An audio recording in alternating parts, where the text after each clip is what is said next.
और बहुत important unit, बहुत इंपॉर्टेंट चैप्टर है तीनों जो यूनिट में आ रहे हैं तुम्हारे, inheritance, molecular basis and evolution. ठीक है, तीनों की लिंक बहुत अच्छे से तुम लोग को पता है कि जो लिंक है वो ऑलरेडी बेसिक लेक्चर जब से स्टार्ट हुआ है तब से तीनों चैप्टर की लिंक और बेसिस पढ़ते ही आ रहे हो। कई बार इवोल्यूशन को देखा है तुमने कि इवोल्यूशन कैसे होता है, कई बार ये बातें हुई हैं कि हाँ डीएनए कैसे ट्रेवल कर रहा है, डिजीज कैसे ट्रांसफर हो रही है। तो ये सारी चीजें ऐसे ही हैं कि आपने सुनी हुई है, लेकिन अब उनके कॉन्सेप्ट को डेप्थ में देखना है। क्लियर है बेटा? तो जब भी आप जेनेटिक्स वर्ड सुनते हो या जेनेटिक्स आपने सुना होगा तो सबसे पहले आपके माइंड में आना चाहिए कि जीन, एक जीन है जिसके पास इंफॉर्मेशन है और उसके ट्रैवल होने के चांसेस है। मतलब जो एग्जिस्टेंस है इवोल्यूशन के पॉइंट ऑफ व्यू से, जो ऑर्गेनिज्म का एग्जिस्टेंस है, that is because of travel of that particular genes and due to the variation in that gene. Variation ही इवोल्यूशन लाता है बेटा। तो वेरिएशन की वजह से वो हमें नई नई स्पीसीज के फॉर्म में दिख रहा है। हमने अर्थ ओरिजिन बताया हुआ एकदम बेसिक लेक्चर में। तो ओरिजिन ऑफ सेल पहले आई थी, कोई मल्टी सेलुलर ऑर्गेनिज्म नहीं था। ओके बेटा, याद है वो सब? अभी विजिबल है, सही है ना? तो अर्थ के ओरिजिन में मतलब लाइफ के ओरिजिन में तो हमने देखा था कि सबसे पहले एक सिंगल सेल आई है। इवोल्यूशन में उसकी फिर से बात करेंगे डिटेल में कि कैसे आ रही है। लेकिन जो मल्टीपल स्पीसीज है, अगर you talk about the plants and even fungi, even about the animals, आप किसी भी ग्रुप को देख लो तो वो सब उसी सिंगल सेल से जो वो पहले आई थी उसके अंदर आए हुए वेरिएशंस के चेन से एक चेन ऑफ वेरिएशंस आते गए और नई नई स्पीसीज का फॉर्मेशन होता गया। तो वो पूरा पोर्शन हम लोग देखेंगे इवोल्यूशन में कि कैसे कैसे इवॉल्व हुई, स्पीसीज कैसे इवॉल्व हुई। ठीक है, लेकिन उस इवोल्यूशन की बेसिस भी क्या है? Change in gene. ठीक है, चेंज इन जेनेटिक्स। तो आपको आना पड़ता है फिर से वही इनहेरिटेंस पे, कैरेक्टर कैसे पैटर्न ट्रांसफर हो रहा है, कैसे चेंज हो रहा है, म्यूटेशन हो रहा है, बहुत सारा एक ब्रॉड रेंज है, लेकिन उसका बेसिस आपके डीएनए के पास। ओके, सभी के डीएनए या जेनेटिक मटेरियल हम कह लें, आरएनए और डीएनए के पास इंफॉर्मेशन सेव है कि वो किस तरीके का ट्रेवल कर रहा है, वो किस तरीके के कैरेक्टरिस्टिक्स को शो कर रहा है। क्लियर है बच्चों? ठीक है, तो आप जब इस चैप्टर को देखोगे या इस यूनिट को देखोगे तो इसमें ब्रॉडली आप बात करोगे about the heredity and about the variation, मतलब किस तरीके से ये ट्रांसफर होंगे, इवोल्यूशन, वेरिएशन, ठीक है, जेनेटिक वेरिएशन। एक सिंपल से यहाँ पे लिखा हुआ है, इट इंक्लूड्स दोज ट्रेट्स और characters which are transmitted from generation to generation and are therefore fixed for a particular individual. Particular individual ये छोटी क्लास के टर्मिनोलॉजी है, आपको समझ में आना चाहिए, that is particular species. Okay, मैंने बताया ना ये 10th की स्लाइड है, तो बहुत सिंपल वे में आपने भी यही पढ़ा होगा कि हेरिडिटरी क्या है कि ट्रांसमिट हो रही है जनरेशन आफ्टर जनरेशन, एक जनरेशन से अगले जनरेशन में, और ये फिक्स है फॉर पर्टिकुलर स्पीसीज। अगर ह्यूमन है तो वो ह्यूमन ही रहेगा, उसकी जो जेनेटिक इंफॉर्मेशन है भले ही वो ब्रिटिशियन हो या एशियन हो या वो कहीं साउथ अफ्रीका का हो, कहीं पे भी हो, ह्यूमन की जो जेनेटिक्स है वो चेंज नहीं हो, वेरिएशन हो सकती। क्लियर है बेटा? जो उसको ह्यूमन स्पीसीज बना रहा है, homo sapiens sapiens, that is constant. Okay, और ट्रेड जो ट्रांसफर हो रहे हैं that is inheritance. Okay, character, mummy papa जैसा दिखना, आइडेंटिकल होना, मोनोजाइगोटिक ट्विंस होना, डाइजाइगोटिक ट्विंस होना, कुछ कैरेक्टर का मैच करना, कुछ कैरेक्टर का बिल्कुल मैच नहीं करना, तो ये सब चीजें हम कहाँ देखते हैं? पूरा इसी कैटेगरी में आएगा। क्लियर है बच्चा? तो सिंपल अगर हम जेनेटिक्स की बात करें तो genetics deals with the study of heredity and variation. Okay, chapter का पूरी यूनिट का कोर यही है। और इसके पहले हम लोग साइंटिस्ट को आज देखेंगे, सिर्फ कैसे कैसे साइंटिस्ट आए, उन्होंने क्या क्या डिस्कवरी की, कितनी उनके बीच में लड़ाइयाँ हुई, किसके थ्योरी को डिनाई किया गया, किसके थ्योरी को एक्सेप्ट किया गया, क्यों? वो तो एक डिफरेंट चलेगा हिस्टोरिकल। पहले एनसीईआरटी वाले साइंटिस्ट को देख लो। यूनिट में आपको 3 चैप्टर पढ़ना है, principle of inheritance and variation, molecular basis of inheritance and evolution. अपने आप में इन चैप्टर्स का अच्छा खासा वेटेज है बेटा। आप ये मान लो कि अप्रोक्सीमेटली अच्छे से अगर पेपर में बने तो 10 to 12 क्वेश्चन यहाँ से आ ही जाए। ओके, अब ये वाला जो चैप्टर है that is related to biomolecule. अब जो डीएनए आरएनए के स्ट्रक्चर और क्यों वो सेलेक्ट हुआ है, क्यों आगे है, तो आपको बायोमोलिक्यूल का न्यूक्लिक एसिड वाला पोर्शन पढ़ना है, रिवाइज करना है, ठीक है। तो जो भी पहले रिवीजन करना चाहे पहले फर्स्ट यूनिट को पूरा पैकअप कर दो। जिस दिन फर्स्ट यूनिट कह रहे हो कि ए में चला गया है देन बायोमोलिक्यूल उठा लो। बायोमोलिक्यूल में फर्स्ट फोकस कर लो एक दिन अमाइनो एसिड प्रोटीन्स को एक साथ, अमाइनो एसिड और प्रोटीन्स को, और दूसरे दिन न्यूक्लिक एसिड, ठीक है। कार्बोहाइड्रेट एंजाइम्स उसको अभी साइड में रख सकते, जस्ट लाइट में, लेकिन जो पढ़ो वो सॉलिड पढ़ो कि वो हमारा हो गया पैकअप है। हमें सब वहाँ के एग्जांपल्स याद हैं सारे, आपने बॉन्ड जो बताया वो याद है, स्ट्रक्चर कैसे था, जो उसके पैरामीटर है, जो उसके डायमीटर है, जो उसके हेलिक्स है, सब कुछ हमें अच्छे से रिकॉल होना चाहिए। फिर मैं इस चैप्टर में भी लूंगी एक शॉर्ट लेक्चर। फिर तो रिवीजन में तुम लोग अब यहाँ से पैरेलली बायोमोलिक्यूल ले सकते, ठीक है। तो फर्स्ट चैप्टर अपना रहेगा principle of inheritance and variation. इसका मतलब क्या लॉजिक्स है, क्या लॉज है, उसको हमें पहले चैप्टर में देखना है। सीक्वेंस कुछ ऐसा होना चाहिए, मॉलिक्यूलर बेसिस ऑफ इनहेरिटेंस पहले होना चाहिए कि बेसिस क्या है, इनहेरिटेंस का बेसिस क्या है, कौन सा मॉलिक्यूल है। तो लास्ट ईयर मैंने पहले यही चैप्टर लिया था, बट इस साल यही ले रहे हैं और जेनेटिक्स का देखेंगे हम, क्योंकि वी नो, सभी जानते हैं कि DNA is the genetic material. हम उससे भी स्टार्ट कर सकते हैं, कोई दिक्कत नहीं। फिर लास्टली हम देखेंगे समराइज करते हुए, मतलब डिटेल में थोड़ा evolution. And again I think ये बोर्ड में भी है, ये तीनों चैप्टर तुम्हारे बोर्ड के हैं, तो पूरा फोकस होके पढ़ना। बोर्ड से पोर्शन लास्ट ईयर तो डिलीटेड नहीं था इस चैप्टर का, इस चैप्टर का भी डिलीटेड था। एक बार चेक करना क्या डिलीट है या नहीं है, नहीं है तो वेरी गुड। और बोर्ड की बुक बहुत अच्छी है, मैंने देखा है ये बुक, उस बुक में इन तीनों चैप्टर के कंटेंट एक एक क्लास है, काफी अच्छी बुक, क्लियर। तो तुम उसके भी थ्योरी को कंसीडर कर सकते हो। देखो जस्ट एक्सरसाइज को सॉल्व करो और प्रिपरेशन करते चलो, पैकअप करना नीट के पॉइंट ऑफ व्यू से एंड बोर्ड के पॉइंट ऑफ व्यू से, तीनों को करते हुए आई थिंक 1 मंथ में ये तीनों होंगे। तो आप नीट की भी प्रिपरेशन और बोर्ड की भी प्रिपरेशन के अकॉर्डिंग जस्ट अक्टूबर अभी इस यूनिट में जाना है। ओके, कोई इसमें कंफ्यूजन, कोई ये कंफ्यूज भी नहीं होगा कि बोर्ड की प्रिपरेशन नहीं हो रही, दैट इज पैरेलली हो रही है। जब आप समुद्र की तैयारी करते हो तो नदी से आप नहीं डर सकते हो, ध्यान रखा करो कुछ चीज, बोर्ड के नाम से हवा नहीं होना, जस्ट फोकस कि बोर्ड में क्या पोर्शन दिया हुआ है, क्या आपके वहां की मैम ने इम्पोर्टेंस बता दिया है, उस पर फोकस कर। लेकिन पढ़ना आपको सब कुछ है क्योंकि आप नीट की तैयारी कर रहे हो, क्लियर है। तो आज से ये जर्नी अच्छे से स्टार्ट करते हैं। फर्स्ट चैप्टर हम ले रहे हैं principle of inheritance and variation. Okay, इसमें आपको क्या देखना है, फादर ऑफ जेनेटिक्स मेंडल्स, ठीक है, ग्रेगर जॉन मेंडल सभी जानते हैं।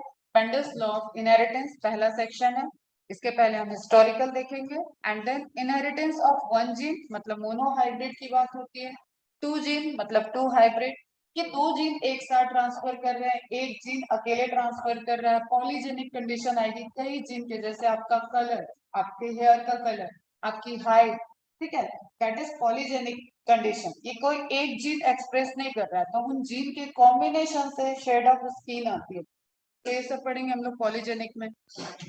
ओके, देन आता है सेक्स डिटर्मिनेशन, जिसका एक ग्लिम्स आपने देखा था अभी रिप्रोडक्शन में, ठीक है, एक्स एक्स एक्स वाई। हमें पता है कि हमारा होमोजाइगोटिक अगर होगा, होमो मतलब एक्स एक्स तो फीमेल होती है, हेट्रो होगा मतलब एक्स वाई देन मेल होता है। तो इसी तरीके से हमें बर्ड्स का, फ्लाई का मतलब मक्खी का, फ्लाई का, बर्ड्स का और हनी बी का, ये सब का कवर करते हुए सेक्स डिटर्मिनेशन वाला पोर्शन देखना होगा। म्यूटेशन वेरिएशन से रिलेटेड है, जो भी आप स्पीसीज देख रहे हो वो क्यों अराइज हुई है, just because of variation. Variation कैसे आता होगा, जस्ट किसी इन्वायरमेंटल फैक्टर से, या जब डीएनए रेप्लिकेशन हो रहा है, जब जब डीएनए अपने को डुप्लीकेट करेगा। अब सुनो ये सब चीजें कोर है, ठीक है, डीएनए अपनी कॉपी बनाएगा तो दैट इज द प्लेस कि जहाँ पे चांसेस हैं कि वो डिफरेंट हो जाए, उसमें कुछ चेंज हो जाए। एक डीएनए जो ऑलरेडी बना हुआ है उसमें तो कोई प्रॉब्लम नहीं आ सकती है, क्लियर। तो नई कॉपी बनने के टाइम में डीएनए में डैमेज हो जाता है, कोई उसका होमोलॉगस, मतलब जैसे तुम लोग इनहिबिटर पढ़ते थे ना, सबस्ट्रेट इनहिबिटर, तो सबस्ट्रेट और इनहिबिटर एक जैसे हैं, वो जाके बाइंड कर सकता है, इनहिबिटर सबस्ट्रेट को वेट करना पड़ेगा, ये कॉम्पिटिटिव में था। नॉन कम्पिटिटिव में एंजाइम को ही वो डिग्रेड कर दे रहा था, तो एंजाइम कंसंट्रेशन लो हो रहा था। तो खैर यहाँ पे आपको क्या समझना है कि म्यूटेशन हो सकता है जब एडेनिन, थाइमिन, गुआनिन, साइटोसिन इनकी चेन बन रही है, ये बार बार अपने अगल बगल ज्वाइंट होते हुए पॉलीन्यूक्लियोटाइड स्ट्रक्चर को बना रहे हैं।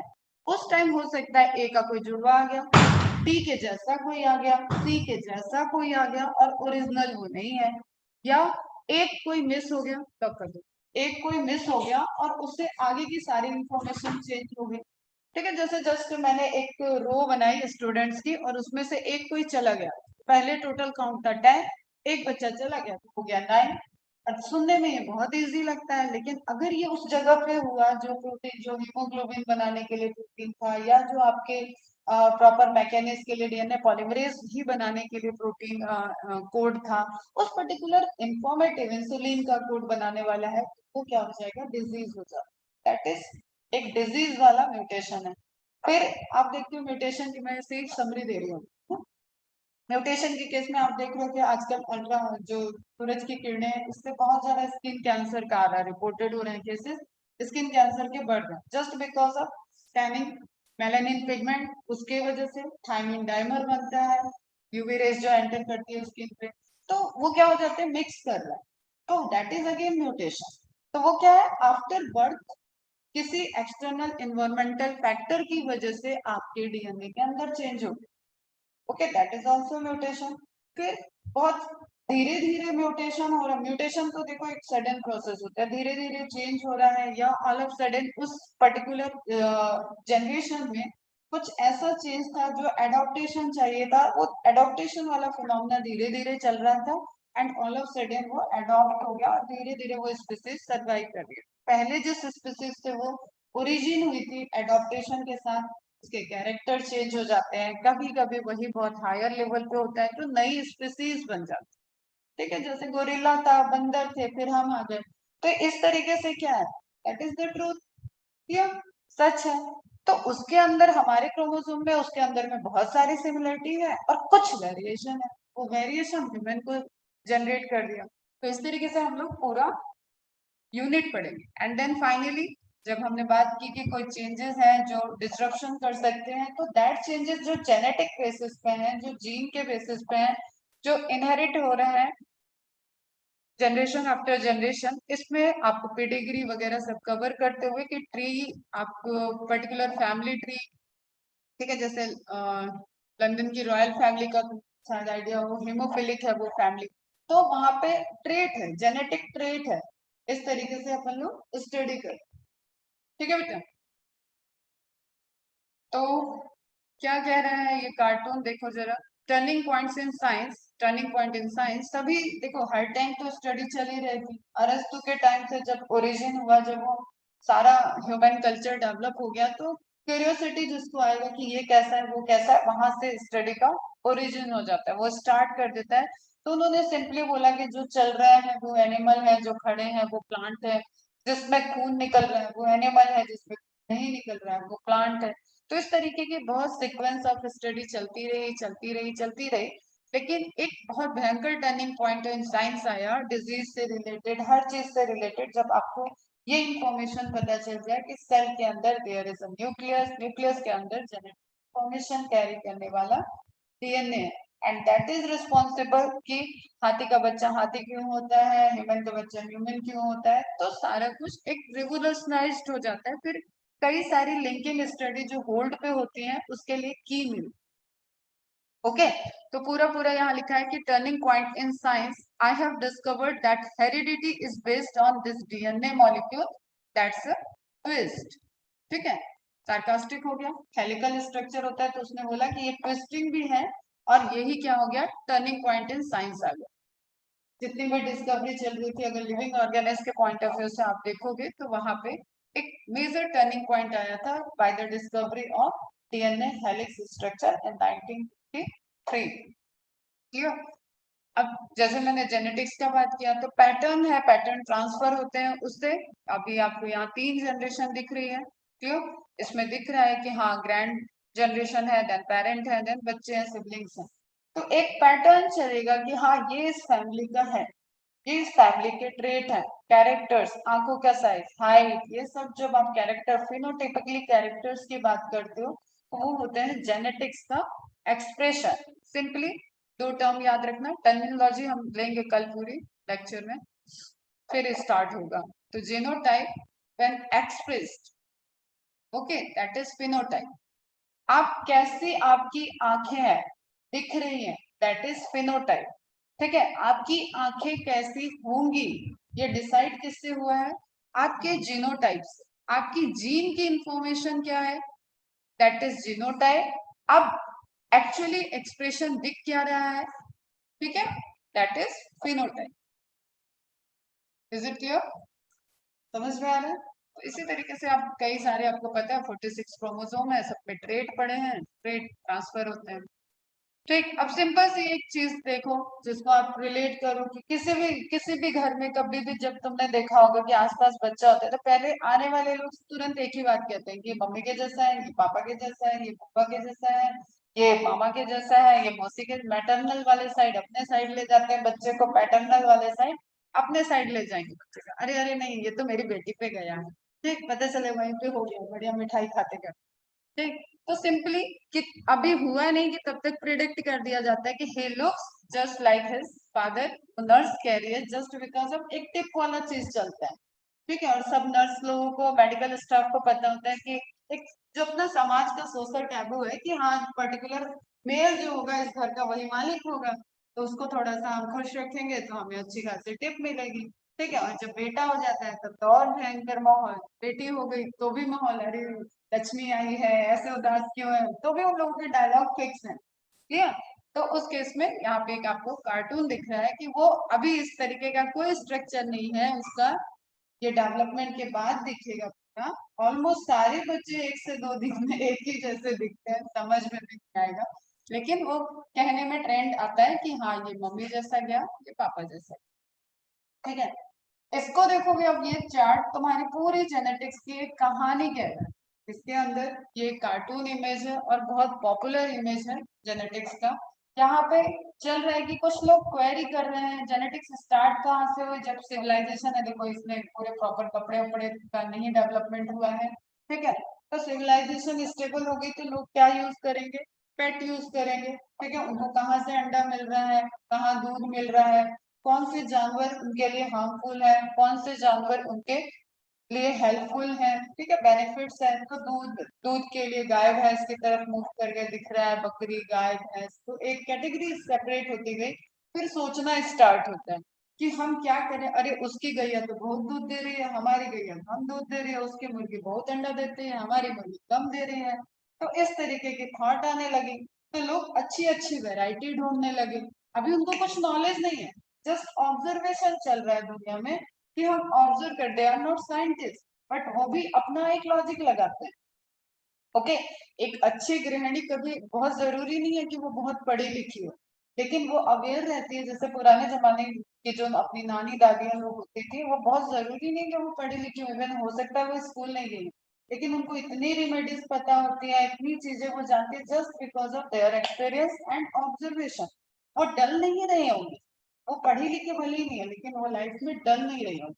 वो कहीं पे भी गई होंगी तो ऑब्जर्व की होंगी, डॉक्टर कैसे करता है, क्या करने से ये होता है, क्या होता है, बच्चे को कहाँ रखने पे क्या हुआ था, बच्चे को यहाँ रखने पे 10 केसेस, जो 100 केसेस वो लाइफ में देखती गई उससे वो सीखती गई। दैट्स वाई उनका एक अलग लेवल है। उसी तरीके के लोग हैं बेटा, कोई साइंटिस्ट अप्रोच नहीं है उनकी, वो सिंपली देख रहे हैं कि हाँ ये मुर्गी प्रॉपर, इसका एग की क्वालिटी ज्यादा अच्छी है, इस गाय की दूध की क्वालिटी ज्यादा अच्छी है, तो वो एक दूसरे से कांटेक्ट करने लगे। इस गाय को इस बैल के साथ अगर अपन फर्टिलाइजेशन कराएंगे, इसके गैमेट के साथ, तो शायद जो बछिया आएगी वो दूध ज्यादा, एक लॉजिक लग। ठीक है, तो वहां से ओरिजिन हो जाती है, सोच से आता है कि हाँ ट्रेड जो है वो ऐसे ही फॉरवर्ड हो रहे हैं। तो उससे आता है कि अच्छी ब्रीड्स, अब तो क्योंकि टेक्नोलॉजी भी पता है, तो we are just mixing the gamete, हम तो लेबोरेटरी में भी मिक्सिंग करके गैमेट को, एंड देन जो भी ब्रीड चाह रहे हैं, चाहे वो साउथ की ब्रीड हो या नॉर्थ की ब्रीड हो, वो इक्वली डिस्ट्रीब्यूटेड हो जाती है फिर पूरे इंडिया में।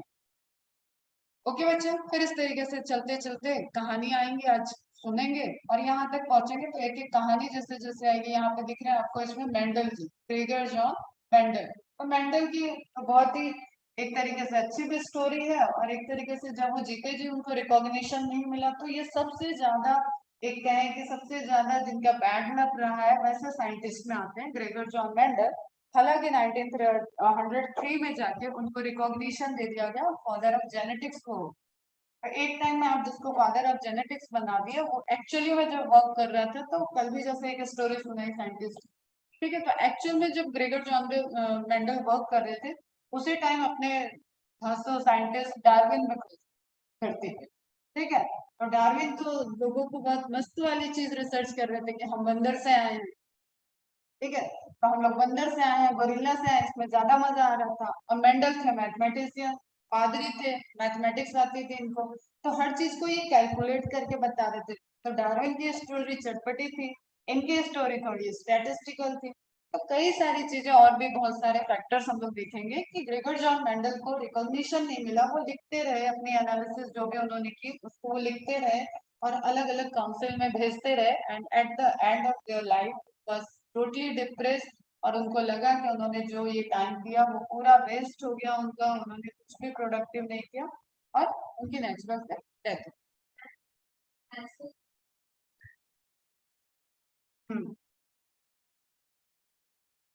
ठीक है बेटा, वो इवोल्यूशन का पार्ट आएगा। तो मतलब इवोल्यूशन अलग चल रहा था, और अभी फैक्टर क्या है, जीन क्या है, डीएनए क्या है, ये तो पता ही नहीं था। और मेंडल हिंट दे रहे थे कि आप बेसिक पे आओ, बेसिक पे आओ, ये है ट्रेट है। और बेसिकली वो पादरी, तो पादरी लोग कुछ टास्क रहते थे, कुछ काम रहता था कि करना है। तो उस केस में वो उनको जो चर्च वगैरह के अंदर ग्राउंड होता है वो ग्राउंड मिल गया था, और उनको इंटरेस्ट था थोड़ा फ्लावरिंग वगैरह पे, ठीक है, एग्रीकल्चर पे। उस इंटरेस्ट से उन्होंने इसी तरीके से सेम अप्रोच की अच्छी अच्छी वैरायटी के पीस लाए, प्लांट लाए और लगाए, और सालों उसके फर्टिलाइजेशन को और उसके ट्रेड को स्टडी करते रहे बहुत पेशेंस के साथ, एंड देन कंक्लूड।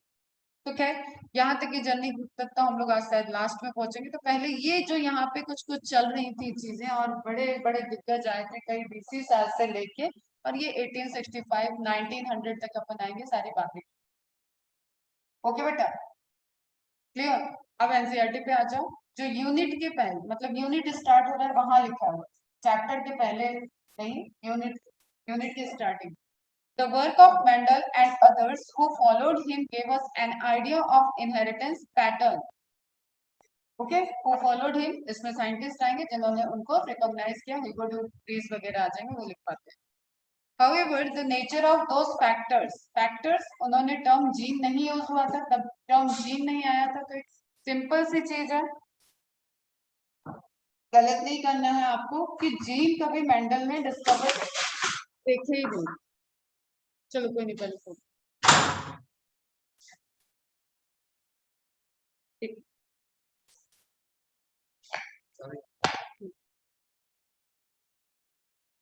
ओके, तो एक आप छोटा सा मिस्टेक नहीं करना है कि जीन कभी मेंडल ने डिस्कवर नहीं किया था, जीन टर्म तब तक आया ही नहीं था। ओके, तो that term which Mendel use, that is factor. Factor बताया ना मैंने, मैथमेटिक्स है, मैथमेटिशियन है, ठीक है, तो मैथ्स यूज कर रहे थे तो उन्होंने उसको टर्म दे दिया factor, which determined the phenotype was not very clear. Obviously तब तक क्लियर तो नहीं था, लेकिन उन्होंने एक ट्रेट देखा था जिसको उन्होंने कंक्लूड किया। As these factors represent the genetic basis of inheritance. Okay. Understanding the structure of genetic material and the structure basis of genotype and phenotype conversion became the focus of attention in biology for the next century. समझ में आ रहा है? एक पूरा revolution है, मतलब 1900 से आप इवन 1950 60 70 वाले में देखोगे तो डिस्कवरी की लाइन लगी, मोस्ट ऑफ द आपको डिस्कवरीज फिर इधर दिखेंगे। फिर आप बायोटेक्नोलॉजी की डिस्कवरी देखोगे तो 1970 80 90 इधर आपको पूरी लाइन दिखेगी। The entire body of molecular biology was, जैसे देखो बिना माइक्रोस्कोप के सेल के स्ट्रक्चर को आइडेंटिफाई करना पॉसिबल नहीं था, ठीक है, बिना इलेक्ट्रॉन माइक्रोस्कोपिक के स्ट्रक्चर के आप इलेक्ट्रॉन मॉलिक्यूलर लेवल के स्ट्रक्चर नहीं देख पा रहे थे, बिना केमिकल रिएजेंट की डिस्कवरी की आप उनके केमिकल टेस्ट नहीं कर सकते हो कि वो स्टार्च है कि वो न्यूक्लिक एसिड है, बिना स्टेनिंग के आप उनको देख नहीं सकते। तो हर एक डिस्कवरी कई सारी नई डिस्कवरी के लिए रास्ते ओपन कर देती। तो उसी तरीके से एक हिंट उन्होंने अच्छा खासा दिया था। The entire body of molecular biology was a consequent development with major contribution of, बेटा ये सारे साइंटिस्ट इंपॉर्टेंट है, Watson, Crick, Nirenberg, Khorana, Hargobind Khorana, Indian scientist हैं। कॉर्नबर्ग, फादर एंड सन दोनों आते हैं इसमें। बेंजर, मोनार्ड, ब्रेनर दिया हुआ है उसी पैराग्राफ में, सबको मार्क कर लेना। एक कंटिन्यूअस मतलब टाइम टू टाइम उनके कंट्रीब्यूशन तो मैं तीनों चैप्टर्स में दिखते जाएंगे, ईयर नोट करते जाना और प्रिपरेशन हो जाएगा। ये यूनिट साइंटिस्ट के पॉइंट ऑफ व्यू से भी important. A parallel problem being tackled was the mechanism of evolution. एक हिंट दिया मैंने, पैरेलली चल रहा था, डार्विन, लेमार्क, इन लोगों का अपना अलग ही चल रहा था, ये इवोल्यूशन की स्टडी कर रहे हैं। Awareness in the area of molecular genetics. Molecular genetics जब हम मॉलिक्यूलर लेवल पे बात करें, हम डीएनए के स्ट्रक्चर पे बात कर रहे हैं, रेप्लिकेशन की बात कर रहे हैं, ट्रांसक्रिप्शन की बात कर रहे हैं, ट्रांसलेशन की बात कर रहे हैं, प्रोटीन के फॉर्मेशन की बात कर रहे हैं, मैकेनिज्म की बात कर रहे हैं, दैट इज मॉलिक्यूलर। ठीक है, तो मॉलिक्यूलर जेनेटिक्स मतलब इंफॉर्मेशन जो डीएनए के अंदर है, that is awareness in the area of molecular genetics, structural biology and bio informatics. Bio informatics जो अभी सबसे एडवांस चल रहा है, लैपटॉप पे ही सारा काम हो जाता है, जैसे आपकी मैडम करके आई है पीएचडी। ठीक है, सब कुछ इस अच्छे खासे लैपटॉप और जो सॉफ्टवेयर्स रहते हैं, जो आप एल्गो लगाते हो, प्रिडिक्शन करते हो, उस पे उसके बेस पे ही ये पॉसिबल हुआ कि इतनी जल्दी कोरोना की वैक्सीन आ गई। तो ऑब्वियसली पहले जमाना होता तो 15 साल लग जाता, बार बार वायरस लेके हम वैक्सीन ही आती रहती तो कई लोग मरते रहते। have enriched our understanding of the molecular basis of evolution. Okay, बच्चों? In this unit, the structure and function of DNA and the story and theory of the evolution have been examined and explained. पूरे unit में ये सब चीजें चलती रही। James David Watson was born. Watson के बारे में दिया है, that is very very important बेटा। जो भी साइंटिस्ट अब यहाँ पे दिए हुए हैं सब important. In Chicago on 6 April 1928. In 1947, he received BSc degree in zoology. कौन हुआ?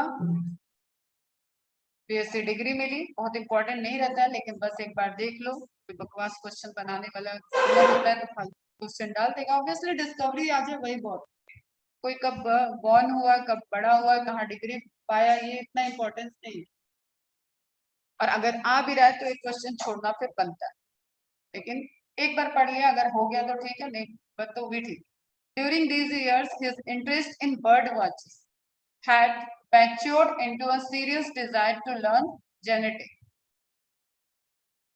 Okay, this became possible when he received a fellowship for graduate study in zoology at Indiana University, Bloomington, where he received his PhD degree in 1950 on a study of effect of hard X-ray on bacteriophage multiplication. Word से start हुए और कहाँ चले गए? Bacteriophage multiplication means it is virus. ये गलती एक बहुत करते हैं बच्चे, पता नहीं क्यों।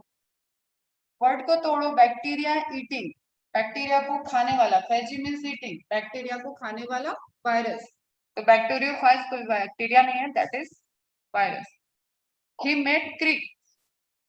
अब देखो ये 1950 तक कहानी पहुंच गई, अब मिले किससे? वॉटसन की कहानी चल रही ना। वॉटसन मिले क्रिक से। he met Crick and discovered their common interest in solving the DNA structure, और वही आप पढ़ते हो Watson and Crick model. Okay, their first serious effort was unsatisfactory. Obviously research है, हमेशा तो पहला अटेम्प्ट ही सेटिस्फेक्शन दे दे ऐसा पॉसिबल नहीं है। Their second effort, based upon more experimental evidence and better appreciation of the nucleic acid literature, important है ये।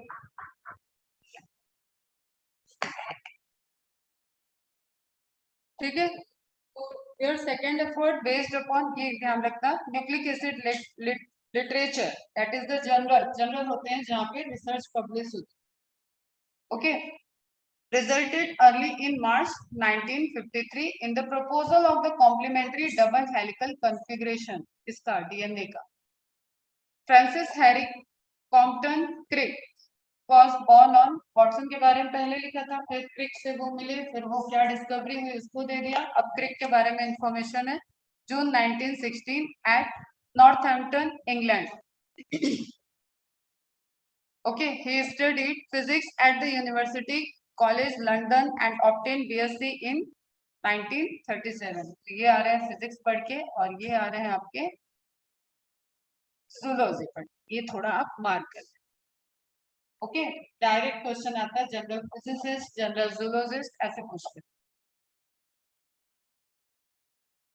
बाकी डिग्री विग्री कहाँ से की वो बहुत इंपॉर्टेंट नहीं है. ही completed PhD in 1954 on a thesis entitled. और देखो इन लोगों का टैलेंट देखो कि पीएचडी के ड्यूरेशन में नोबेल प्राइज की फाउंडिंग, मतलब जिस चीज के लिए इनको नोबेल प्राइज दिया वो इन्होंने पीएचडी के ड्यूरेशन में डिस्कवर कर लिया.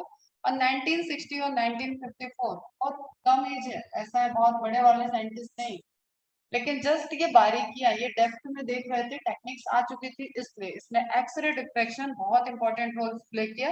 वो फिनोमिना फिजिक्स का था और वो फिनोमिना कंट्रीब्यूट कर दिया क्रिक ने. और जब भी ऐसी कोई डिस्कवरी होती है वहां पे तो कॉम्बिनेशन होता है, ठीक है, एक टीम होती है. कोई केमिस्ट्री अच्छा है, कोई केमिस्ट्री का रिसर्चर है, कोई बायोलॉजी का रिसर्चर है, कोई मैथ्स का रिसर्चर है एंड कोई फिजिक्स का है. जब इनकी टीम बनती है तब बड़ी बड़ी डिस्कवरीज होती है. तो ये इंपॉर्टेंट है बेटा, X-ray diffraction, polypeptides and proteins. Okay, ये इनकी थीसिस का टाइटल है, तो इसको डीएनए से कनेक्ट नहीं करना. थीसिस इनकी प्रोटीन स्ट्रक्चर पे थी. A critical influence in Crick's career was his friendship with the J.D. Watson, then a young man of 23. Watson की भी कोई एज ज्यादा नहीं है, देखो ईयर ऑफ बर्थ उनका क्या है 1928. ठीक है, इतने कम में 23 साल की उम्र में डिस्कवरी करके बैठ गए. Leading in 1953 to the proposal of the double helical structure of DNA and the replication scheme. Crick was made an FRS. ये क्वेश्चन पूछा गया एक बार. Fellow of royal society in 1959. The honors to Watson and with Crick include the John Collins Warren Prize of the Massachusetts general hospital, ये एक उनके नाम से प्राइस चलता है. इन 1959 द लस्कर अवार्ड. इन 1960 नहीं, ये सारे उनको क्या क्या अवार्ड मिले वो दिया. The research cooperation prize 1962 and the above all the Nobel prize in 1962. This is important, इसको बस याद रखो, बाकी चीजें आप ऐसे दे दिया है उसको एक बार देख.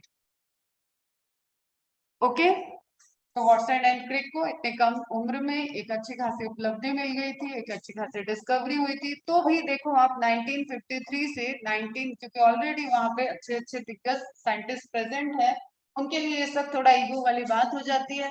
वेरीफाई, कंफर्मेशन एंड तब जाके कहीं उनको 1962 में जाके उसके लिए नोबेल प्राइज दिया. Approximately it takes 10 years. ठीक है, 53 से 62. कितना पेशेंस चाहिए होता है रिसर्च वगैरह में, तब जाके इतनी बड़ी बड़ी डिस्कवरी हुई है जिसको आप पढ़ने में थक जाते हो बेटा. इसलिए मैं मोटिवेट करती हूँ आपको, तो वो चीज पढ़नी है. अभी आप उस एज में हो जो किसी ने डिस्कवर किया. थिंक अबाउट दैट, उनकी क्या कंडीशन होगी, उनके क्या लेवल होगी. जो लोग क्यों पेन लिए, सब अच्छा खाते खाते पीते हुए शिकार करते हुए बढ़िया घूमते फिरते जिंदगी बिता देते हैं. ह्यूमन सिविलाइजेशन ऐसे ही चलती रहती, ना डिस्कवरी होती ना पढ़ने होता है. ये भी एक बच्चों का अप्रोच होता है कि अपने अपने तो ये पढ़ के चले गए, हमें पढ़ना पड़ता है, ये भी बच्चे बोलते हैं. ठीक है, तो उनका डेडिकेशन देखो. हैव यू एवर, अब एनसीईआरटी का फर्स्ट चैप्टर पे हो गया ना सारा paragraph complete. Have you ever wondered why an elephant always gives birth only to a baby of elephant and not some other animal? सभी छोटे बच्चे इस तरीके के थॉट लाते थे बचपन. ठीक है, कि हाथी का बच्चा हाथी क्यों होता है, एक थॉट चलता है डॉक्टर का बच्चा डॉक्टर होगा. ठीक है, पुलिस का बच्चा पुलिस होगा. ठीक है, राजा का बेटा राजा होगा. जब मुगल साम्राज्य था तो एक चलता था, जैसे अकबर की कहानी सबको पता है, बहुत कम एज में 12-13 साल की उम्र में ही उनको राजा बना दिया गया. तो ऑब्वियसली वो बच्चे थे. ठीक है, लेकिन एक पैटर्न कि राजा का बेटा राजा होगा तो वो फॉलो कर. तो that is pattern, that is not genetics. तो कई सारे ऐसे थॉट आते रहते थे लोगों को। Have you ever wondered elephant का बेटा एलिफेंट क्यों होगा? पहलवान का, हम लोग के टाइम में छोटे पे चलता था, बुक में लिखा रहता है पहलवान का बेटा पहलवान क्यों नहीं होता? पहलवान का बेटा पहलवान होगा, ये स्टेटमेंट करेक्ट है या इनकरेक्ट है? तो that all are acquired characters. Sachin Tendulkar का बेटा सचिन तेंदुलकर जैसा बने ये जरूरी नहीं है। अमिताभ बच्चन का बेटा अभिषेक बच्चन डूब गया बेचारे, उसकी तो एक्टिंग मुझे बहुत अच्छी लगती है। ठीक है, सच ए गुड एक्टर, अच्छा है, डिसेंट एक्टर, इतना बुरा नहीं है जितना वो दब गया। तो जस्ट फादर की इमेज की वजह से उसको रिकॉग्निशन ही नहीं प्रॉपरली। तो सेम और वाई, तो वो जो कैरेक्टरिस्टिक्स किसी ने अचीव किए, बेटा सेम लिंक से दोबारा तुम लोग ज्वाइन कर लेना, अपनी लाइफ में जो अचीव किए that are the acquired characteristics, उसके जीन में नहीं था।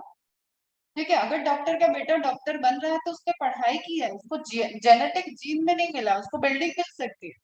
ठीक है, उसको अपनी पैतृक हॉस्पिटल की बिल्डिंग मिल सकती है। क्लियर है बेटा ये सारे क्वेश्चन? मैंगो की seed forms a mango plant. ठीक है, एलिफेंट का बच्चा एलिफेंट क्यों होता है? फिर ऑफ स्प्रिंग्स जो है वो क्या पेरेंट के आइडेंटिकल है टोटली? ऑफ स्प्रिंग क्या है, क्या वो डिफरेंट है कुछ कैरेक्टरिस्टिक्स में? क्लियर?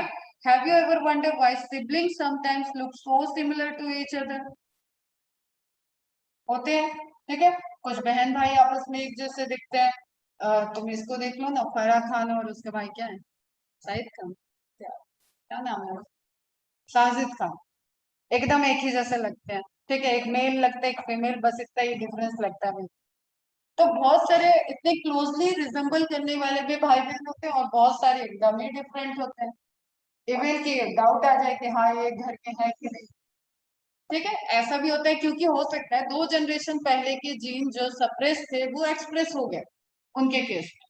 क्लियर? तो वो हो सकता है अपने दादा के जैसा लुक लेके आ गए। हमने दादा के दादा को किसी ने देखा है? वो धरती पे है ना, कोई बताएगा तो वो बेचारे कपल आ जाते हैं डाउट में कि ये बच्चा किसका है। तो सिंपल सी कि एक चलता है कि हाँ क्लोजली रिलेटेड सिमिलरिटी दिखती है, कि किसी में बहुत ज्यादा दिख सकती है, किसी में एकदम कम भी दिख सकती है, नहीं भी दिख सकती है। उसमें डीएनए टेस्ट करा के ही सिर्फ श्योरिटी हो सकती है, जितनी बातें होती है वो सब बकवास है। और some time even so different. ठीक है, तो बेटा सिमिलर भी हो सकता है, डिफरेंट भी हो सकता है, that all is genetics, combination पे डिपेंड करता है। These and several related questions are dealt with scientifically in a branch of biology known as genetics. Okay, this subject deals with the inheritance trait जो transfer हो रहा है, that is heredity, inheritance, as well as the variation of characters from parent to office. Variation सही रहे, ठीक है, सभी को पता है, हम एग्जैक्ट कॉपी तो है नहीं। Inheritance is the process by which characters are passed on from parent to progeny. So statement wise question में आता है, बात कर लो। Inheritance is the process by which characters are passed on from parent to progeny। और इसी तरीके की खूबसूरत लाइन आपको सब्जेक्टिव में लिखना है, बोर्ड एग्जाम में। डायरेक्ट टू द पॉइंट, कोई कहानी नहीं। वहां पे नहीं लिखोगे कि डॉक्टर का बच्चा डॉक्टर क्यों नहीं होता, एलिफेंट का बच्चा एलिफेंट क्यों होता है, दैट इज इनहेरिटेंस। ऐसे नहीं लिखना, पहले एग्जैक्टली डबल कोटेड में डेफिनेशन लिखो अच्छे से, उसके बाद उसके कैरेक्टरिस्टिक्स लिखो, या जो भी आपको लगता है कि आपको क्वेश्चन में पूछा गया वो टू द पॉइंट एक्सप्लेन करो। Okay, it is the basis of heredity. यही क्या है, हेरिडिटी का बेसिस। वेरिएशंस, और इसके अंदर भी बेसिस में जाते हैं, तो आपको पता है कि गैमेट का formation, male gamete female gamete meiosis से बने हुए हैं, वेरिएशंस है इनके अंदर, देन फॉर्मेशन ऑफ जाइगोट। ये जो कॉम्बिनेशन बन रहा है दैट इज द बेसिस, यही तो वेरिएशन है। यहाँ पे तो वेरिएशन आया था क्रॉसिंग ओवर, क्रॉसिंग ओवर में वेरिएशन आ रहा है। Clear?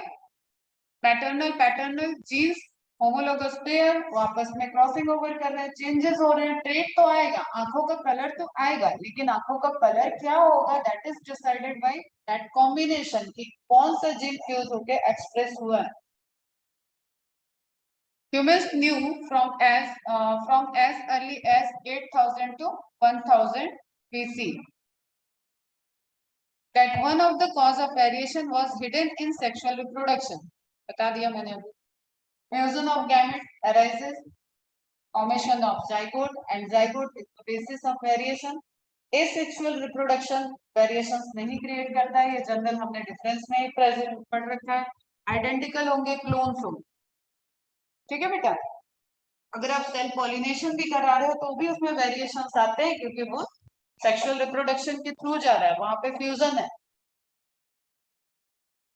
They exploited the variations that were naturally present in wild population of plants and animals to selectively breed and select for organisms that possess desirable character. अब simple सी और typical language यहाँ पे use कर दिया. आप इसको simply वे में समझो कि कोई जो प्योर होता है, ठीक है, एकदम प्योर होता है, उसको अपन जैसे हाइट के लिए बोले तो टी वर्ड आप आएगा हाइट. ठीक है. तो जो वाइल्ड है, wild condition is always homozygous dominant. इसको बोलते हैं होमोजाइगस, एक जैसा, दोनों का ट्रेंड है, और ये क्या है, डोमिनेंट होगा. ओके बेटा, इस लाइन को थोड़ा सा समझा देते हैं हम लेके. अब आप जब भी इसके वेरिएशंस आएंगे ना, तो देयर इज पॉसिबिलिटी कि ये टी के साथ कंबाइन कर जाए, क्लियर, या ये टी के साथ कंबाइन कर जाए. तो आपको दिख रहा है ये जाएंगे तो कोई वेरिएशंस आने के चांसेस नहीं है. लेकिन जब भी इसका मैटिंग ऐसा हो गया कि इसको कैपिटल टी और स्मॉल टी आ गया, तो ये wild wild variety is natural variety. ये कहीं ना कहीं सप्रेस होने से बन गया कोई एक प्लांट में, आपने देखा तो वाइल्ड से डिफरेंट आ गया रेसेस से. ओके बेटा. तो वो होमोजाइगस कंडीशन, जब उसके अंदर की जीन इंफॉर्मेशन टी होगी तभी वो एक्सप्रेस होगी. तो वो भी अब पॉपुलेशन में है, पॉपुलेशन का पार्ट बन गया. बाई चांस फिनोमेना है, टी वो बन गया था, वाइल्ड से टी में हो गया. तो wild is always mean natural. उसके बाद जब हम इवोल्यूशन पढ़ते हैं तो दैट इज द वेरिएशन. कोई भी स्पीसीज बनी है तो उसमें वेरिएशंस आए हैं, दैट इज वही यहाँ पे लिखा हुआ है. Were naturally present in the wild population, they exploited the variation that were naturally present in the wild population. जो present थी उसको exploit कर दिया, उसमें से variations निकाल. क्लियर. तो टी का जब भी कॉम्बिनेशन आएगा तो देयर इज वेरिएशन. अगेन इसकी पॉसिबिलिटी, ये टी से कंबाइन कर सकता है, ये टी से कंबाइन कर सकता है, ये टी से कंबाइन कर सकता है. तो यही सब आपको जेनेटिक्स में पढ़ना है कि कॉम्बिनेशन कैसे कैसे हो सकते. क्लियर. डिजायरेबल कैरेक्टर्स क्या होगा, जो हमें दिख रहा है, जो हम देखना चाहते हैं.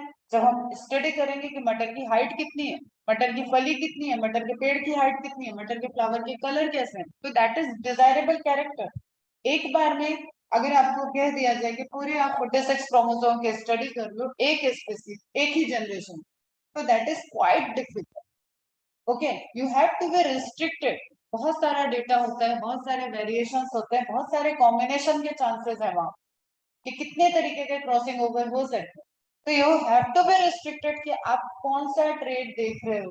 आप इंसुलिन के फॉर्मेशन का ट्रेड देख रहे हो तो इंसुलिन पे फोकस करो, बाकी चीजों को अवॉइड करो. वो अपने पैटर्न से ट्रांसफर हो रही है लेकिन आप स्टडी नहीं करो. तो ये मेंडल की मैथमेटिकल अप्रोच थी जो उन्होंने उस टाइम अप्लाई किया था, और इसकी वजह से एक बहुत अच्छा उनको रिजल्ट मिला था. बाकी जो स्टडी चल रही थी वो मिक्स कैरेक्टरिस्टिक्स को देखी. मेंडल एक टाइम में एक कैरेक्टरिस्टिक्स, ज्यादा से ज्यादा 2 कैरेक्टरिस्टिक्स, 3 तक भी हुआ है, ट्राई हाइब्रिड क्रॉस भी हुए हैं. For example through artificial selection and domestication. जैसे अभी मैंने बताया कि सिलेक्शन करने लगे हम, ठीक है. ये तो अपने पढ़े लिखे लोगों की बात हो रही है. जब पहले भी हुआ था, अरे मेरी मुर्गी कम अंडा दे रही है, उसकी मुर्गी ज्यादा अंडा दे रही है, इसकी गाय ज्यादा दूध दे रही है, मेरी गाय कम दूध हो रही है. तो इस तरीके से कॉम्बिनेशन बनाने लगा. तो वही क्या हुआ, आर्टिफिशियल सिलेक्शन. और नेचुरली किसके साथ मैटिंग कर रहे हैं, दैट इज नेचुरल. अब हम लेबोरेटरी में हमने एक पूरा कह लो कि पूरा एक लैंड ऑक्युपाई कर लिया, और वहां पे हम एपीकल्चर कर रहे हैं, वहां पे हम डेयरी फार्म बना रखे हैं. तो हम जानते हैं कि हाँ ये हमारी गाय कैसी है क्वालिटी में, इस गाय का स्ट्रेंथ कैसा है, तो हम उनको आर्टिफिशियली सेलेक्ट किए और उनके गैमेट्स को फ्यूज करा. देयर इज हाई प्रोबेबिलिटी कि डिजायर कैरेक्टर्स अब अच्छे वाले ही आएंगे, क्योंकि दोनों हमने सुपीरियर कैरेक्टर्स ले लिए थे. क्लियर है बेटा. तो ये इंपॉर्टेंट एग्जांपल है. पहला आ गया आपके बुक में, साहिवाल काउ. स्ट्रॉन्ग है, जैसे लड़कियों को लिया जाता है ना नाजुक, वैसे गाय भैंस में और सॉरी गाय और बैल में, गाय होती है नाजुक और बैल होते हैं कि सिंग से मारने वाले, खेती करने वाले। फार्मर्स खेती करेंगे बैल से और दूध देगी गाय। तो हर जगह इस तरीके के फिनोमिना है अपने समाज में। तो इस साहिवाल काऊ को क्या किया गया, साहिवाल काऊ की प्रॉपर्टी थी कि ये दूध बहुत अच्छा देती थी। क्लियर? तो अब इसको आइसोलेट कर लिया गया। देन आप बहुत सारे अभी बायोटेक्नोलॉजी में भी प्रोसेस आएगा कि इसके एग के फॉर्मेशन बढ़ा दो। ठीक है, तो इसकी क्वालिटी के एग ज्यादा मिलेंगे और उसको पैटिंग कराते हैं जो तो एक दूसरे एक एक काउ ले लिया आपने, सिर्फ वो एग बनाने की मशीन है और फिर उसको ट्रांसफर करते जा रहे हैं सेरोगेसी वाला कॉन्सेप्ट, एम्ब्रियो ट्रांसप्लांट करते जा रहे हैं। तो वो हर साइकिल में, हर दूसरे तीसरे साइकिल में उससे हेल्दी एग को लिया जा रहा है, हायर सुपीरियर क्वालिटी। ठीक है, दैट इज जेनेटिक इंजीनियरिंग, वो अभी नहीं पढ़ना, जस्ट हम रिलेट कर रहे हैं। तो यहाँ पे आप देख रहे हो कि साहिवाल काउज इन पंजाब दिया गया and we have well known Indian breeds that is Sahiwal cow. Punjab में हाईली कहते हैं कि बहुत ही ज्यादा दूध का प्रोडक्शन होता है। We must, however, recognize that though our ancestors knew about the inheritance of characters and variation, they had very little idea about the scientific basis of this phenomena. बहुत टाइम तक उन्हें कुछ पता नहीं था कि साइंटिफिक बेसिस क्या है इन सारे फिनोमिना के लिए, लेकिन एक आइडिया उनको था कि हाँ यहाँ पे क्या हो रहा है, ट्रेड ट्रांसफर हो रहे हैं। ठीक है, गाय क्या है, भैंस क्या है, प्लांट क्या है, गेहूं कैसे लग रहा है, चावल कैसे हो रही है, सब्जियां कैसे उग रही है, इसका एक उनको आइडिया था। उन्हें पता है वो बीज डालने जा रहे हैं तो यहाँ से पालक निकलेगा, ये उन्हें पता था, लेकिन इसके पीछे साइंटिफिक रीजन क्या है इसकी इंफॉर्मेशन नहीं थी। अगेन ये अच्छी डेफिनेशन है। Heredity is the passing of genes from parents to their children. Genes are the instructions, genes पे इंफॉर्मेशन है दैट मेक यू यू, आपको आप बना। ठीक है, तो that is not a scientific definition, इसको आप कहीं कोर्ट में लिख सकते, अच्छी line. You have thousands of gene in each of your cells. ठीक है, एक तुम लोगों को पहले भी बता रखा है, थोड़ा रिलेट करने के लिए ये सब चीजें काम आती हैं। आपके हर एक जाइगोट से जो सेल बनी हुई है उसी से पूरी आपकी बॉडी बनी। तो डीएनए इज एवरीवेयर सेम, सभी है सेम सेम सेम, सारे आइडेंटिकल डीएनए। मतलब आप इस तरीके से कह सकते हो वही 46 क्रोमोसोम बार बार गए हैं क्योंकि हर सेल डिवीजन में सेल रेप्लिकेशन हुआ। एस फेज में डीएनए अपने को डुप्लीकेट किया था और फिर इक्वल हुआ था, तो हर माइटोसिस में वही कॉपी ऑफ डीएनए आपके ट्रांसफर होती गई और फिर पूरी की पूरी बॉडी बनी है। तो आपके स्किन का डीएनए और आपके लिवर के अंदर का DNA that is identical, same है, लेकिन स्किन का एक्सप्रेशन स्किन पे हुआ है इसलिए यहाँ पे स्किन बनी। लिवर को बनाने वाली इंफॉर्मेशन का एक्सप्रेशन, लिवर को बनाने वाली जेनेटिक इंफॉर्मेशन का एक्सप्रेशन लिवर के सेल के डीएनए में हुआ था, इसलिए लिवर के टिश्यू बने और फाइनली लिवर के ऑर्गन बने।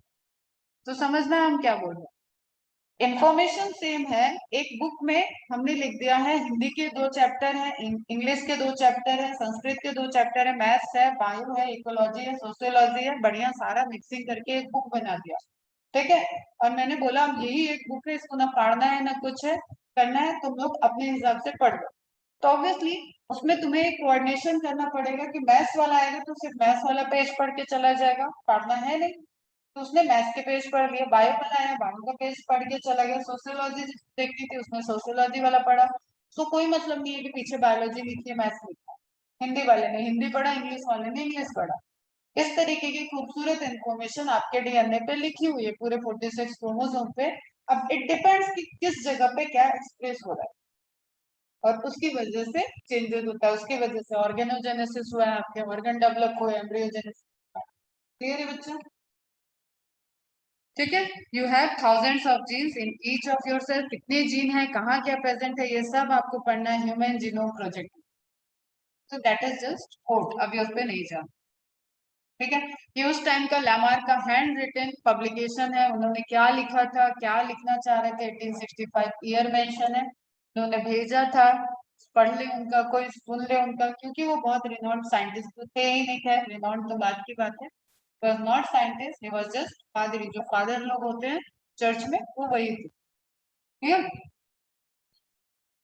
अब ये है technical definition. The transmission of characters from one generation to the next is called heredity. Such transmissible characters are known as hereditary characters or trait.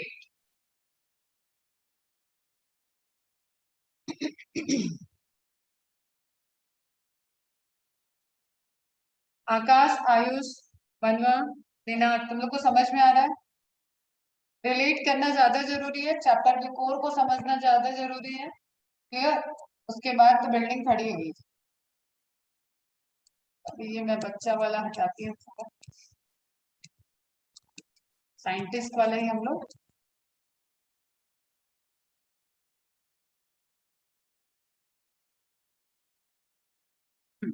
ठीक है, हेरिडिटरी देख लिया। नाउ वेरिएशन, नोट वेरिएशन क्या बोल रहे, एक जैसे हैं लेकिन फिर भी अलग है। हम ह्यूमन हैं लेकिन we are not same, that is the variation, simple term. ठीक है, मार्केट में प्रेजेंट एक सब्जी की दुकान पे सारी लौकी लौकी है, लेकिन हर एक लौकी दूसरी लौकी से अलग है। समझ रहे हो? लौकी जानते हो तुम? है? चलो आम जानते हो ना, सभी आम के पेड़ पे लगे हुए आम है, लेकिन हर आम अलग है। क्लियर? उसी तरीके से क्या है, सभी ह्यूमन ह्यूमन है, सभी एलिफेंट एलिफेंट है, लेकिन there is variation, there is differences. No two individuals exhibit exactly similar characters. Difference are found even children of the same parent. Sibling वाली बात आ गई। These differences are called variations. ठीक है? These variations may be heritable or non-heritable. Variation common term हो गया, जैसे scientific term हो गया। एक इंजीनियर है, एक बेटा डॉक्टर है, एक इंजीनियर है, एक पेंटर है, that is also variation. Okay, एक क्रिकेटर है, एक सिंगर है, दैट इज ऑल्सो वेरिएशन। तो वो नॉन हेरिटेबल हो जाएगा, वो acquired characteristics. Variations are more pronounced in the sexually reproducing organism, क्योंकि वहीं पे वेरिएशन के चांसेस हैं। कॉम्बिनेशन जहां पे बनेंगे वहीं पे वेरिएशन आएगा, तो ये सेक्सुअल रिप्रोडक्शन में है नहीं इसके chances. Genetics is the study of heredity and variations. Ancient theories of heredity, simple, एक ये लिस्ट आपके पास होनी चाहिए। ओके, पाइथागोरस थ्योरम पढ़िए।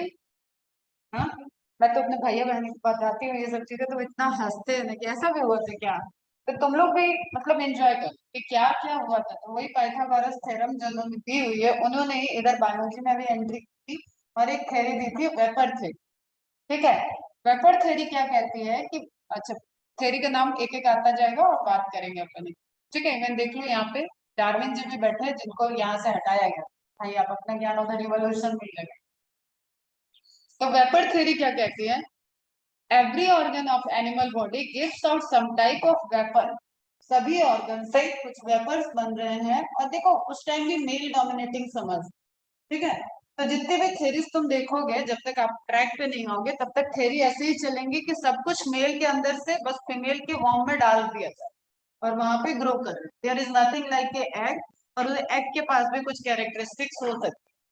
ओके, तो वेपर थ्योरी क्या कह रहा था कि हर ऑर्गन से, लीवर अपना वेपर बना रहा है, टेस्टिस अपना वेपर बना रहा है, ठीक है, मसल्स अपना वेपर बना रहा है, ब्रेन अपना वेपर बना रहा है, और सारे वेपर्स एक्यूमुलेट होके वो मेल क्वार्टस के ड्यूरेशन में वेपर को ट्रांसफर कर देता है फीमेल बॉडी में, और वो वेपर्स जाके फीमेल बॉडी में देन उसको ग्रो करने की कंडीशंस मिलती है और वो डेवलप कर देता है और नया ह्यूमन बन जाता है।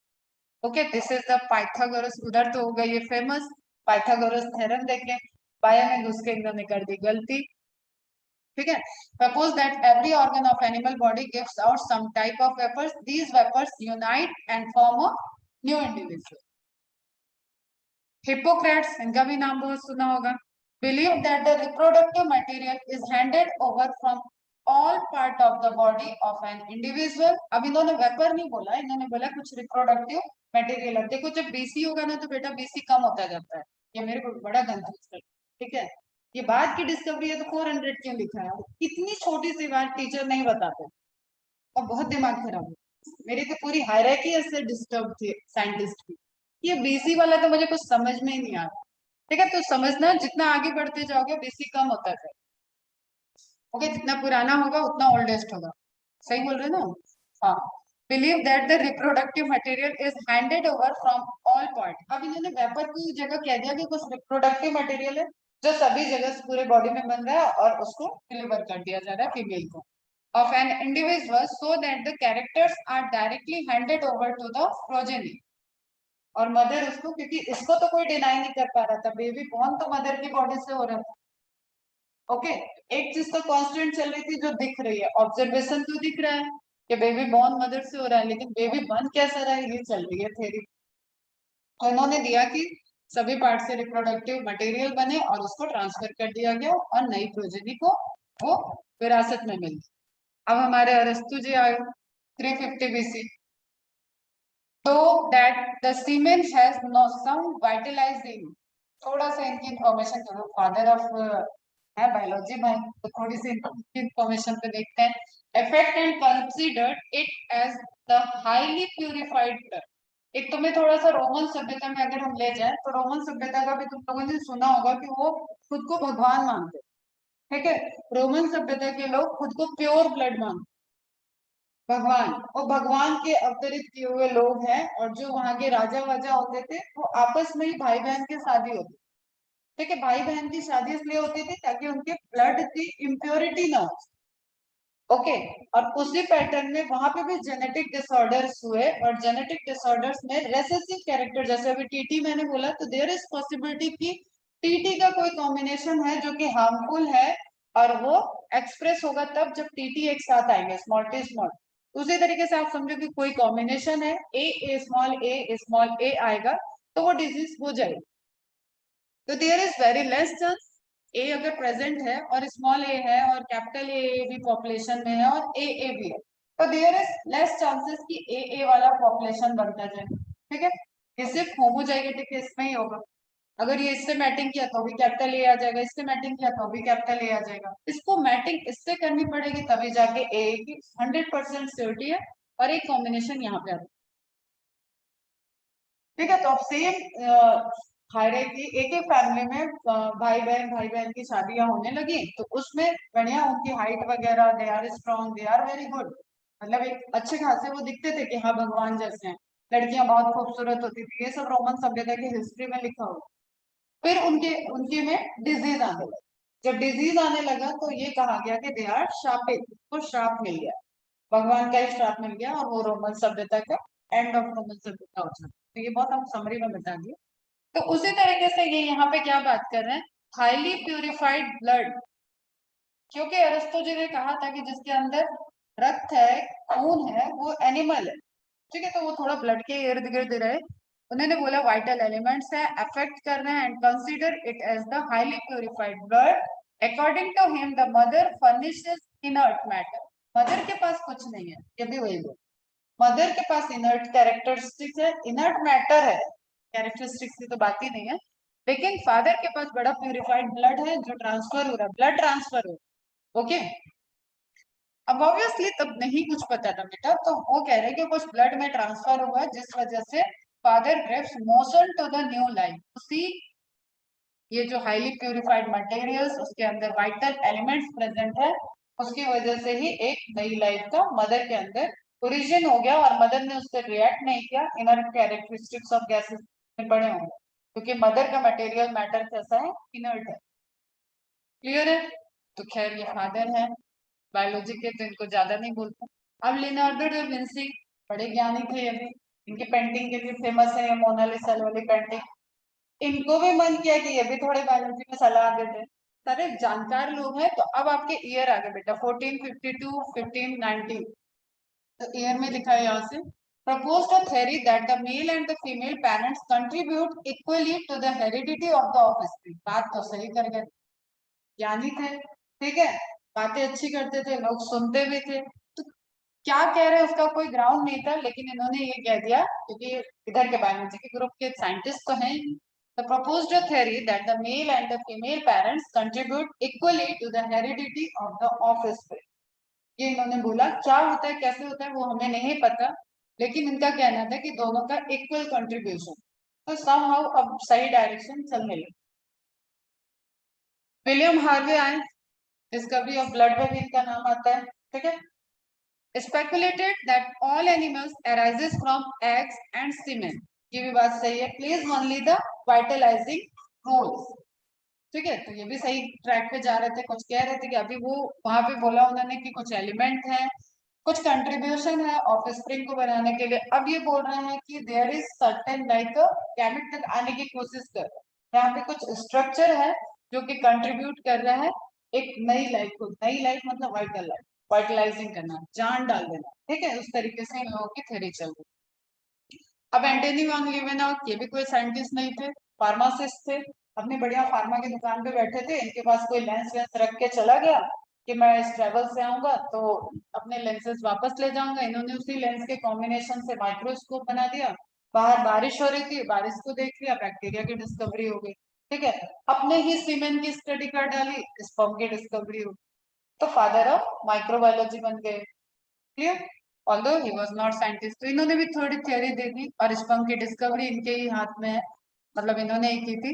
Of different animals like man, dog and other mammals like, mammals नहीं आएगा, ये एनिमल्स ही रहेगा, like frog, fish, and named it as animalcules. और टर्म दिया था इन्होंने जो करेक्ट है, दैट इज वाइल्ड एनिमल, मतलब लिविंग ऑर्गेनिज्म को देखा। ओके, तो मैंने जैसे अभी वाइल्ड कॉन्सेप्ट बताया, तो जो नेचुरल पहला है that is wild, wild animalcules के एनिमल सोर्स से इन्होंने देख लिया। And also suggest their association with eggs. अभी इनको भी कुछ पता नहीं है, लेकिन 1677 तक इस तरीके की बातें होने लगी कि कुछ छोटे छोटे स्ट्रक्चर हैं जो उसमें कंट्रीब्यूट कर। ओके बच्चा, और आगे आते हैं, ये तो बड़ी इंटरेस्टिंग थ्योरी है, होमनकुलस, और इसने बड़ा डिबेट किया। ठीक है, ये थ्योरी की पूरे ग्रुप थे साइंटिस्ट थे और ये बहुत डिबेट करते। हम लोग तो इनकी बुक्स पे पढ़े हुए हैं ये सारी डिस्कवरी के, अब याद नहीं है इतना। लेकिन होमनकुलस वाला पूरे आप गूगल भी करोगे तो तुम्हें बहुत सारा कंटेंट मिलेगा, करना मत, टाइम वेस्ट। सम साइंटिस्ट, तो कोई एक साइंटिस्ट नहीं है, this is a group of scientist, speculated that they saw a little man और होमनकुलस in the sperm.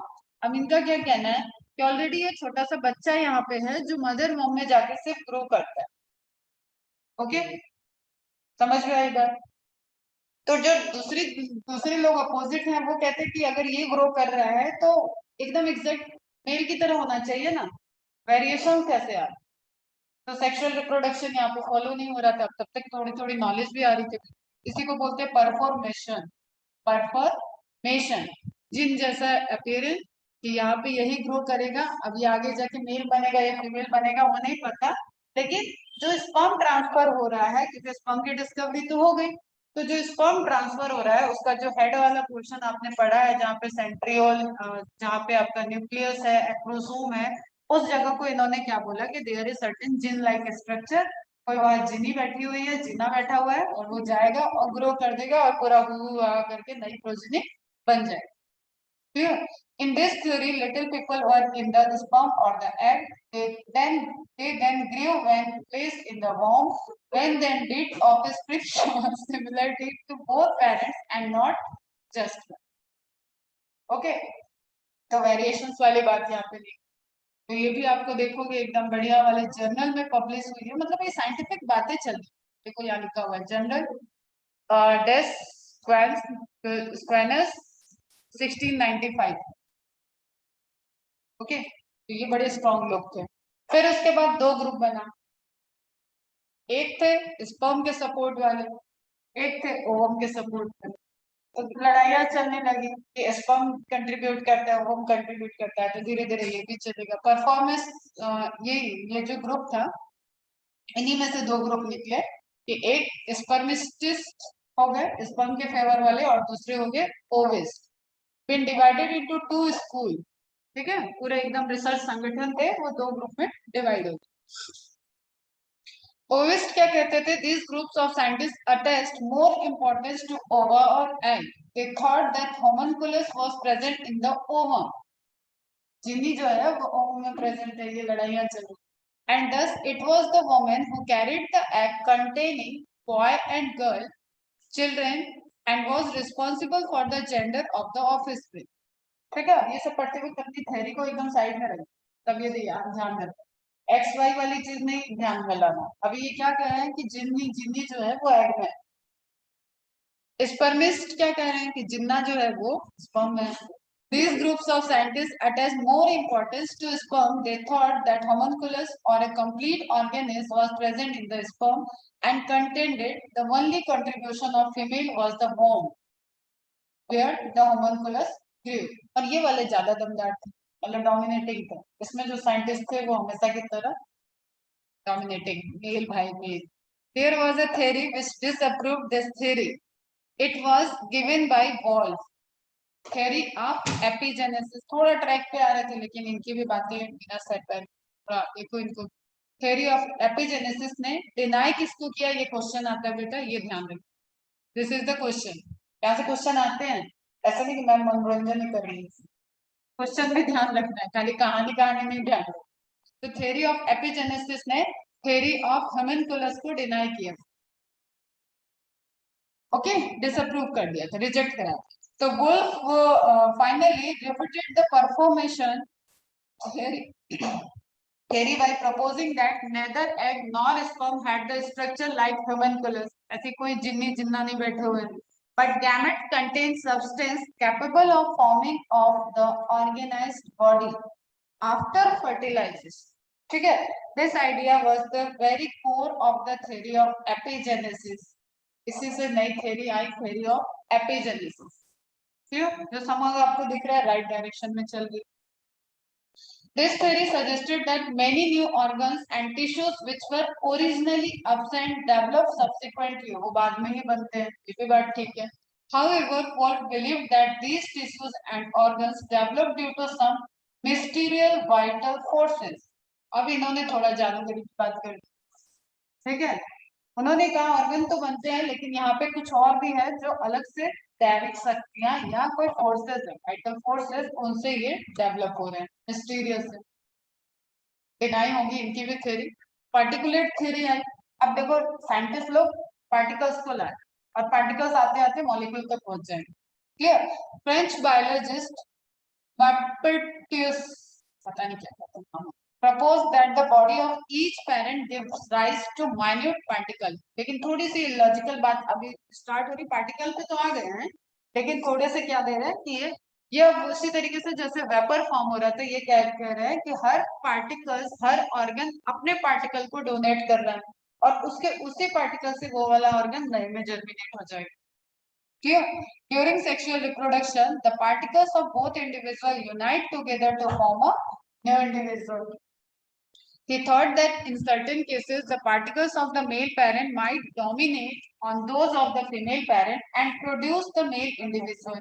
Male dominate हो गया तो male हो जाएगा. While in the production, the particles of female might be dominant on particles of the male, तो female हो जाएगा.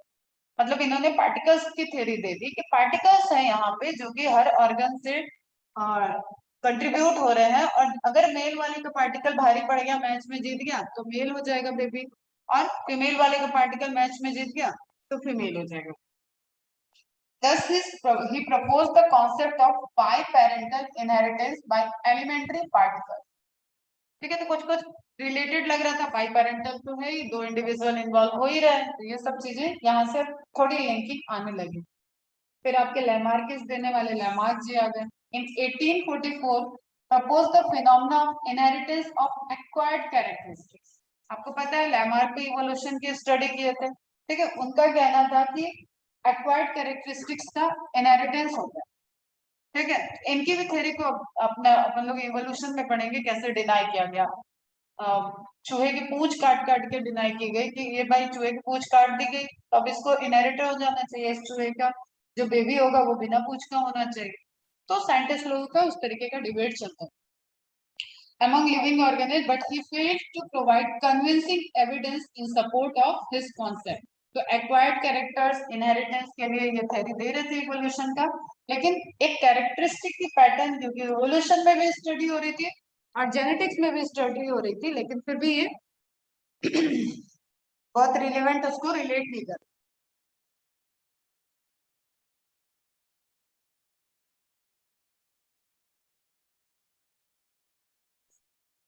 Snacks को लेग होते थे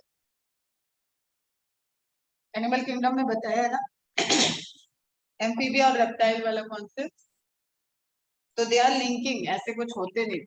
लिंकिंग थे जिनके थे लेकिन डिसअपियर हुए फिर।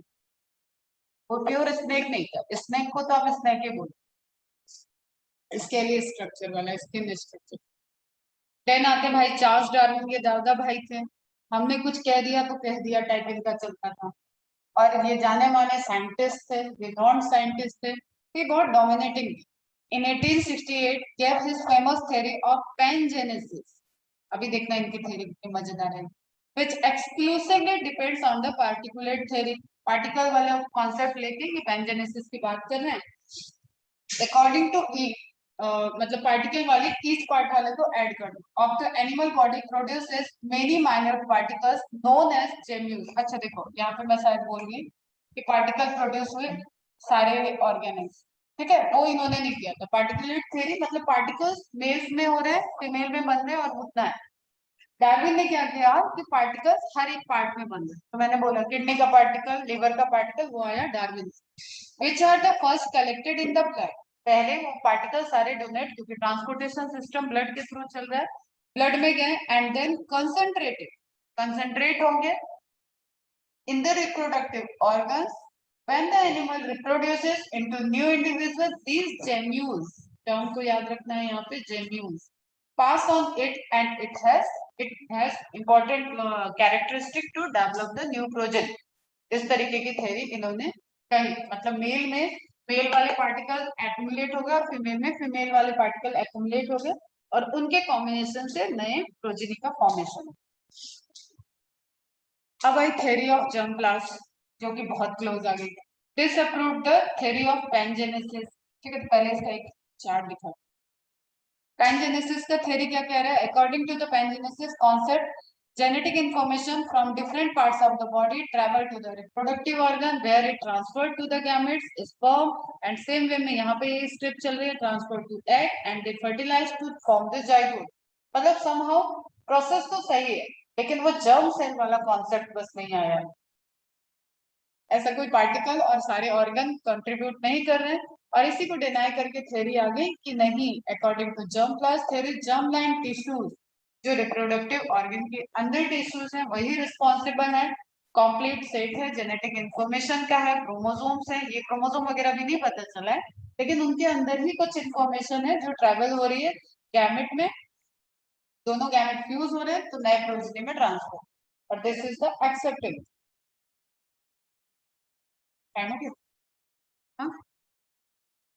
तो विजमान इन 1892 postulated theory of germ plasm, और इसने किसको डिनाई किया? पैंजेनेसिस को। और डार्विन ने यहाँ पे तुम्हें ये क्वेश्चन आ सकता है, ध्यान रखना।